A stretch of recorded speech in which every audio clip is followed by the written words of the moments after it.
Hai, kita ada wish lagi untuk korang. So kali ni kita keluarkan beg Iko boleh lipat atau lebih dikenali sebagai foldable storage bag. Packaging dia pun kecil je dan ada 5 rekaan berbeza bertemakan komik-komik popular. Beg ni senang dipakai, lepas tu warna dia cantik dan korang pakai pun memang nampak bergaya. So tak perlu risau dapat seki ketat. Pilihlah design korang nak tu. Materialnya pun berkualiti, kalis air dan korang boleh basuh dengan mesin tau. Selain mempunyai corak ilustrasi yang menarik. Beg ni luas, korang boleh letak macam barang dan lembaran runcit, buku. Lepas tu tali pun luas. Boleh muat kepala borang dalam ni. Dan yang paling penting sekali, beg ni senang dilipat. Jadi korang senanglah nak bawa ke mana-mana saja dan boleh guna bila-bila masa di mana sahaja.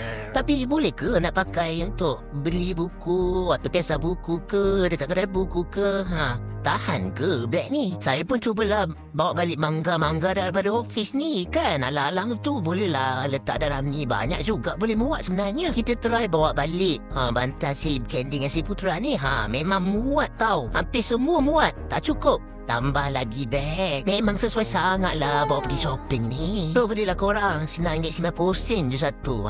Senang kan, tak payah pakai plastik lagi dah. Okay, bye.